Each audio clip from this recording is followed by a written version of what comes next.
Hi friends, നമ്മളിന്ന് തയ്യാറാക്കാൻ പോകുന്നത് പാലപ്പമാണ്.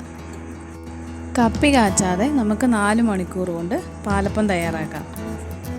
2 ഗ്ലാസ് പച്ചരിയാണ് ഞാൻ ഇന്ന് എടുത്തിരിക്കുന്നത്. നമുക്ക് പച്ചരി നന്നായി കഴുകിയെടുക്കാം. കഴുകി വെച്ചിരിക്കുന്ന പച്ചരിയിലേക്ക് 1 കപ്പ് ചോറ് ചേർത്ത് കൊടുക്കാം.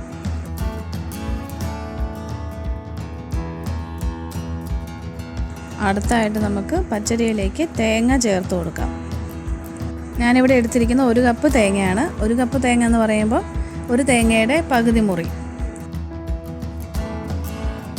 അടുത്ത നമുക്ക് ഇട്ട് കൊടുക്കേണ്ടത് ഈസ്റ്റാണ്. ഞാനത് ഒരു നുള്ളു ഈസ്റ്റ് മാത്രമേ ഇട്ട് കൊടുക്കുന്നുള്ളൂ. കാരണം തലേദിവസം തേങ്ങാവെള്ളത്തിൽ പഞ്ചസാര ഇട്ട് മിക്സ് ചെയ്ത് വെച്ചിരിക്കുന്ന ലായനി ഞാൻ എടുത്തു വെച്ചിട്ടുണ്ട്. അതും ആഡ് ചെയ്യുന്നത് കൊണ്ട് നമുക്ക് ഈസ്റ്റ് അധികം ആവശ്യമില്ല. നമ്മൾ എടുത്തിരിക്കുന്നത് 2 ഗ്ലാസ് പച്ചരിയാണ്. അതുകൊണ്ട് നമുക്ക് 2 ഗ്ലാസ് വെള്ളവും കൂടെ ചേർത്ത് ഇതെല്ലാം മിക്സ് ചെയ്ത് വെക്കാം. ഇനി ചിലപ്പോൾ നിങ്ങൾക്ക് തേങ്ങാവെള്ളം എടുത്ത് വെക്കാൻ പറ്റിയില്ല എന്നുണ്ടെങ്കിൽ നമ്മൾ ആഡ് ചെയ്തിരിക്കുന്ന ഈസ്റ്റിൽ കുറച്ചും കൂടെ കൂട്ടിയിട്ട് കൊടുക്കുക. അതായത് ഞാനിപ്പോൾ ഒരു നുള്ളാണ് ഇട്ടിരിക്കുന്നത്. അപ്പം നിങ്ങൾക്ക് ഒരു 1/4 ടീസ്പൂൺ ഈസ്റ്റ് ആഡ് ചെയ്ത് കൊടുക്കാം. 2 മണിക്കൂർ കഴിയുമ്പോൾ നമുക്കിത് നോക്കാം. അപ്പോൾ ഒരു ചെറിയ പുളിപ്പൊക്കെ വന്നായിട്ട് കാണാം. എന്നിട്ട് നമുക്ക് ഇതിനെ നന്നായിട്ട് അരച്ചെടുക്കാം.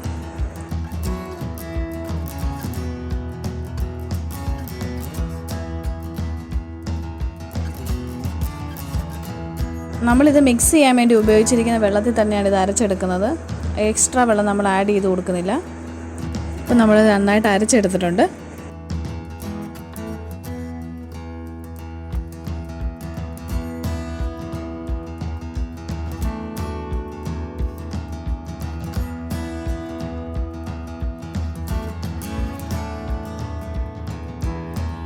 പാലപ്പത്തിനുള്ള മാവ് ഇവിടെ റെഡി ആയിട്ടുണ്ട്. നമുക്ക് ആവശ്യത്തിനുള്ള ഉപ്പിട്ട് അപ്പം ചുട്ടെടുക്കാം.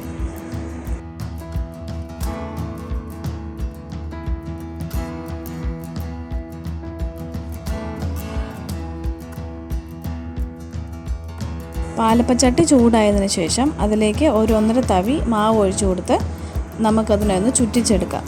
എന്നിട്ട് ലോ ഫ്ലെയിമിൽ അടച്ചു വെച്ച് അപ്പം ചുട്ടെടുക്കാം.